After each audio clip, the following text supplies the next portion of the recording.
문을 열면서 말씀드린 것처럼 어제 정부가 2025년도 그러니까 내년도 예산안을 심의 의결했습니다. 전기차 화재라든지 의료 개혁 같은 주요 현안과 관련된 내용들이 많이 담겼는데요. 내년도 예산안 어떻게 배정됐는지 김현동 배재대학교 경영학과 교수님과 함께 자세한 이야기 나눠보겠습니다. 교수님 나와 계십니까? 네, 안녕하세요. 예, 안녕하십니까 교수님. 어제 내년도 예산안 심의 의결했고 내용을 발표를 했는데 이 예산안 핵심 무엇으로 보십니까? 일단 저는 내용적인 측면보다는 예. 대규모 세수 결손과 감세 정책 속에서 긴축 재정을 지금 깨하고 있는 것이 좀 핵심이다라고 이렇게 보고 있습니다. 예. 간략하게 그 이유 잠깐 설명을 드리면요. 2025년도 내년도 예산안이 총 수입 증가율이 6.5%고 예. 그다음에 이제 총 지출이 3.2% 이렇게 잡았습니다. 예. 근데 이제 24년도 그러니까 올해 우리 예산안에서 총 수입 증가율이 마이너스 2.2%였고 총 지출이 2.8%였거든요. 예. 그러니까 이게 무슨 말인가 하면 24년도 예산은 총 수입 증가율이 마이너스인데도 불구하고 2.8%의 지출 증가를 잡았었고 내년 예산은 올해와 다르게 총 수입이 6.5%나 는다라고 이렇게 해놓고 예. 지출은 3.2%밖에 안 잡은 거거든요. 네. 그래서 이제 내년 예산안은 실질적으로 굉장히 타이트한 그런 긴축 예산이다라고 이렇게 평가할 수 있겠습니다. 말씀하신 것처럼 굉장히 타이트한 긴축 예산이다. 그렇다면 그 배경은 역시 뭐 세수 결손이라든지 지금 재정 상황이 좋지 않은 그런 것들을 좀 봐야 될까요? 네, 맞습니다. 지금 긴축 재정을 정부가 지금 펼치려고 하는 가장 큰 이유는 두 가지입니다. 감세와 그다음에 이제 관리 재정 수지 적자의 관리 차원입니다. 예. 그러니까 지금 수입을 줄이면서 적자폭은 일정 비율로 지금 유지하고 싶으니까 결국 남은 방법은 지출을 줄이는 식입니다. 예. 그래서 이제 윤석열 정부가 이제 출범 이후에 사실 2022년도 출범 이후에 전방위적인 이제 감세 정책을 계속 펼치고 있죠. 그래서 2022년도에 좀 세수 감소가 많았었습니다. 그때 예. 한 5년간 누적법 기준으로 한 64조 4천억 감소했었었고요.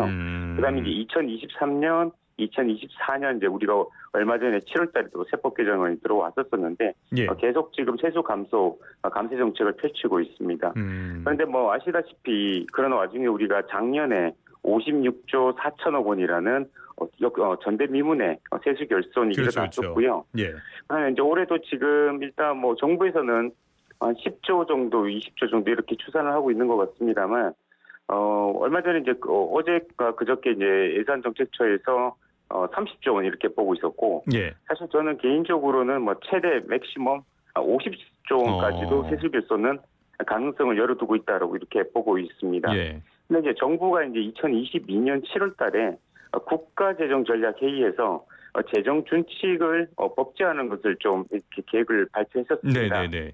그때 뭐라고 이야기했는가 하면 관리 재정 수지 적자는 GDP 대비해서 3% 이하를 유지하겠다라는 그런 내용이 들어와 있습니다. 네. 그래서 이 이제 재정 준칙이 아직 국가재정법에 법제화로 지금 된 것은 아니긴 하지만 정부 스스로 지금 재정 건전성을 지키기 위한 이런 내부적인 선언인 셈이죠. 그래서 내년 예산안 또 이런 관리 재정 수지 적자 2.9%를 맞추기 위해서 지출도 타이트하게 줄이고 있다 이렇게 말할 수 있겠습니다. 그 교수님께서 지금 감세 정책이라는 부분을 계속 지적을 해주셨는데 그렇다면 감세 정책이랑 이 긴축 재정 이 두 말이 별로 안 맞는 것 같거든요. 이런 부분은 어떻게 보십니까? 사실 지금 이제 감세가 우리가 이게 주어진 섹터가 아니고 정부가 조세 정책을 어떻게 보면 선택할 수가 있습니다. 예. 뭐 이제 증세라든지 감세라든지 이런 식으로 선택을 할 수가 있는데 지금 정부 입장에서는 우리는 무조건 이제 감세를 해야 돼라고 해서 이미 기정사실로 못 박아버린 상태에서 아까 제가 말씀드렸듯이 수지, 재정 수지, 수입과 지출의 어떤 차를 어느 정도 이내에서 관리하겠다라고 하니까 결론적으로는 긴축 재정해야 돼 지금 이런 식으로 지금 어떻게 보면 논리 전개가 되고 있는 거거든요. 예. 그런데 이제 정부라는 것이 기본적으로 우리가 무조건 재정 건전성은 유지하는 것은 이제 바람직합니다만 수입을 늘리면서 지출도 덩달아 올리면서 재정 건전성을 유지할 수도 있고 그렇죠. 지금 정부가 하듯이 수입을 줄이면서 지출을 줄여서 또 재정 건전성을 달성할 수도 있습니다.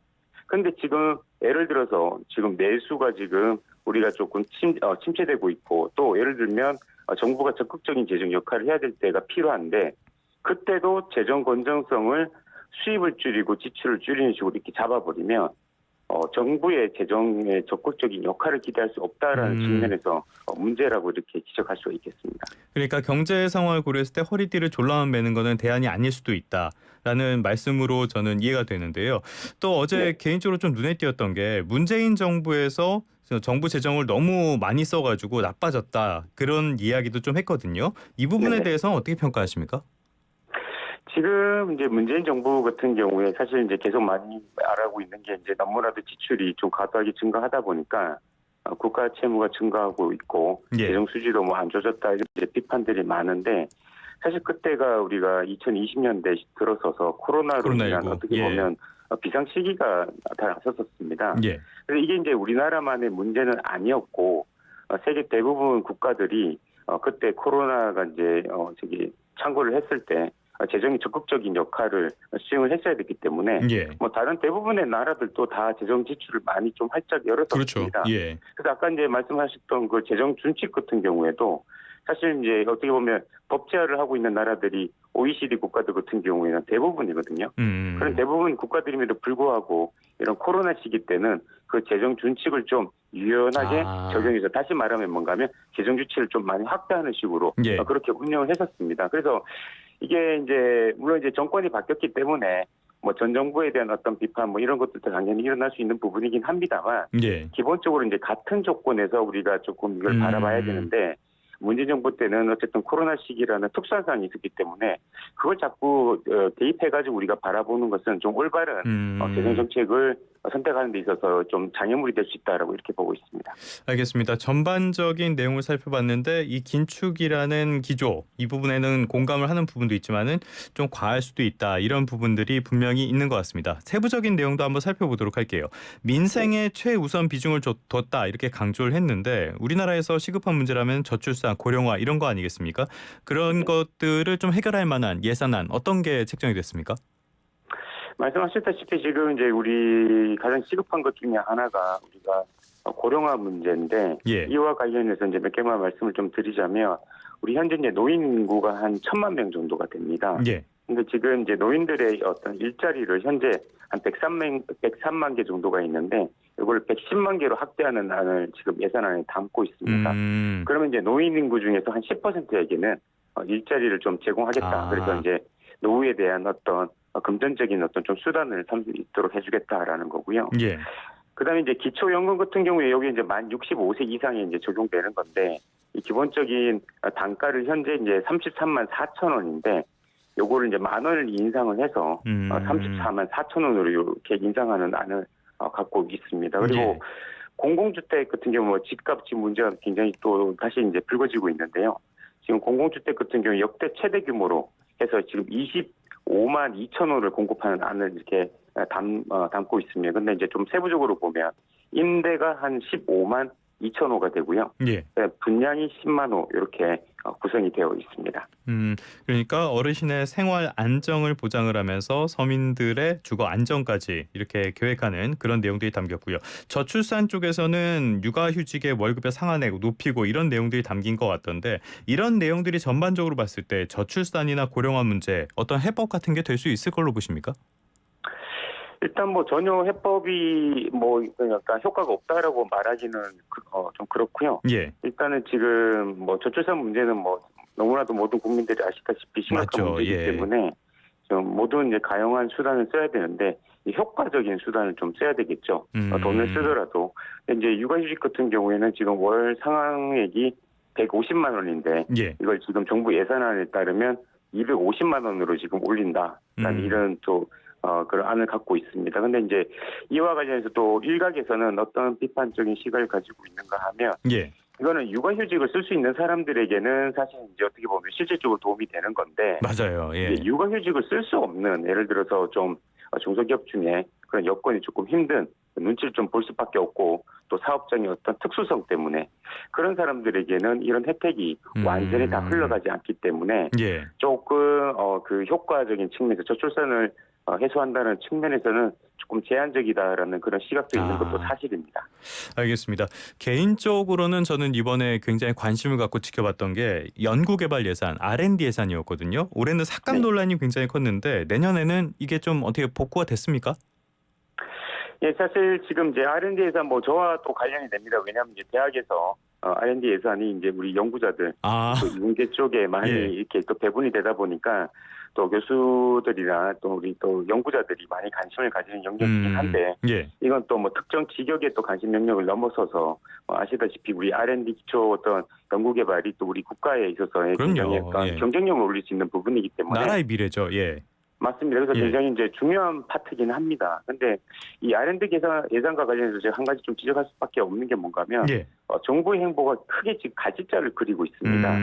무슨 말인가 하면 이제 작년에 이제 이권 카르텔이 있다라고 하면서 예. 지금 2024년도 올해 예산이죠. 이걸 전년도 대비 2024년도 대비 지금 16.6%를 대폭 삭감을 했었습니다. 그때 이제 영국에서는 뭐 큰 혼란이 있었거든요. 그래서 교수들이 뭐 이제 모이는 그런 사이트 같은 경우에서는 이제 이와 관련해서 아주 이제 많은 논란이 또 있기도 했었습니다. 그런데 지금 갑자기 이제 내년 예산안에서는 또 반대로 네. 11.8%를 또 증가하는 것을 갖고 와버렸거든요. 예. 그래서 이게 지금 R&D 쪽이 분야별 재원 배분에서 가장 큰 폭의 또 증가를 가져오는 부분이기도 합니다. 예. 그래서 지금 뭐 코로나 이전에 사실 이제 보면 우리가 이 R&D 부분이 소폭 증가하거나 또 동결되는 수준이었던 것이 코로나 쪽에 들어오면서 좀 필요에 의해서 그때 당시에 대폭한 증가한 부분이 있기 때문에 네. 뭐 원래 수준으로 뭐 조금 뭐 동결이나 일부 늘어나는 거에 대해서 뭐라고 하지는 않지만 문제는 이제 그 과정인 거죠. 그래서 갑자기 확 줄였다가 네. 갑자기 확 늘었다가 이렇게 돼버리면 어떤 정책의 예측 가능성을 저해한다는 측면에서는 이런 재정 운영은 굉장히 큰 문제다라고 예. 저는 이렇게 보고 있습니다. 알겠습니다. 전반적인 기조가 이어지는 것이 아니라 왔다 갔다 하니까 전반적으로 더 문제가 될 수 있다 말씀을 해주셨는데 네. 그 외에도 교수님께서 좀 눈여겨본 부분들 이런 부분들은 좀 핵심이다 싶으신 부분들도 있었습니까? 사실 이제 지금 아까도 말씀을 드렸지만 인구 변화의 어떤 구조적 위기라든지 예. 특히 이제 고령화가 되겠죠. 이런 계속되는 상황에서 저는 좀 이제 어떤 초점을 좀 둘 수밖에 없는 게 보건복지 고용 부분 예산이 4.8% 증가에 그친 것에 대해서 좀 많이 우려를 하고 있습니다. 예. 이거는 이제 최근 한 10년 동안 봤을 때 두 번째로 낮은 증가율입니다. 그리고 또 이제 역대 정부와 비교했을 때도 굉장히 낮은 증가율이거든요. 예. 예를 들면 뭐 이명박 정부 때 같은 경우에는 연평균 한 8.2% 증가율을 보였었고요. 그다음에 이제 박근혜 정부 때는 7.4 그리고 문재인 정부 때는 10.8% 이런 증가가 있었습니다. 예. 근데 이제 윤석열 정부 들어서서는 지금 3.8, 5.1 그리고 이번에 내년에 4.8%니까 굉장히 낮은 증가율이라는 거죠. 그래서 이제 국가재정운영계획 이번에 이제 예산안 발표되면서 국가재정운영계획도 같이 발표가 됐는데 예. 이게 보니까 2028년도까지 계속 연평균 4.8%로 낮게 잡아놓고 있더라고요. 그래서 이 부분에 대한 보건복지 고용 부분에 대한 영향이 아무래도 이제 있을 거다. 왜냐하면 이제 우리가 감세 정책을 펼쳤기 때문에 그렇게 우려를 했는데 그게 이제 가시화되고 지금 현실화되고 있다라고 이렇게 지금 생각을 하고 있습니다. 그 우리나라의 고령화 속도 같은 걸 고려했을 때 이거 위험한 거 아닙니까? 저는 굉장히 좀 위험하다라고 생각을 하고 있고 정말 어떻게 보면 약자 우리 기본적으로 이제 뭐 정부에서는 복지국가를 지향한다는 점에서는 부정하고 있지는 않는 것 같아요. 근데 선언에서는 이제 문제가 없는데 그 안에 어떤 내용을 담느냐가 굉장히 중요한 건데 그러니까 총론보다 강론이 중요한 건데 지금 이렇게 돼버리면 아무래도 이제 이 복지의 두터운 그 두께가 얇아지다 보니까 분명히 소외되는 그런 계층들이 발생하기 때문에 저는 굉장히 좀 위험한 어떤 재정 운용 정책이다라고 저는 그렇게 생각을 하고 있습니다. 알겠습니다. 어찌됐건 예산안이라는 게 이제 발표가 됐으니까 국회의 문턱을 넘어야 되잖아요. 그렇다면 교수님께서 보시기에 국회에서 이 부분은 꼭 반영을 해서 어떻게 좀 고쳐졌으면 좋겠다라고 보시는 부분들 어떤 게 있는지 좀 설명 마지막으로 부탁드리겠습니다. 사실 이제 예산안이 아까도 말씀을 드렸지만 이미 정해진 그 수입 부분에서 지금 거기에 맞추다 보니까 특별히 어떤 대규모 사업 같은 것들도 없고요. 우리가 정부가 어떻게 보면 우리가 그렇습니다. 기업들이 재무적으로 어려운 상황에 있어도 장기적인 관점에서 좀 경쟁력을 갖추기 위해서 필요한 지출은 하고 또 그에 따라서 필요한 재원은 적극적으로 또 조달하고 그럼요. 보통 그렇게 이제 기업들을 운영을 하잖아요. 그러면 지금 정부글 같은 경우에는 어떤 형식인가 하면 지출은 최소한의 것만 하고 돈은 더 조달할 생각 없이 재정 수지만 맞추자라는 거거든요. 예. 그래서 지금까지 어떤 예산안의 검토 이런 이제 트렌드랑 좀 벗어나서 사실 이제 국회에서 지금 야당이 다수석을 지금 차지하고 있기 때문에 그렇죠. 저는 이제 세수부터 시작을 해서 이런 이제 우리 예산안 이제 지출까지 해가지고 좀 전반적으로 다 뜯어봐야 되지 않나.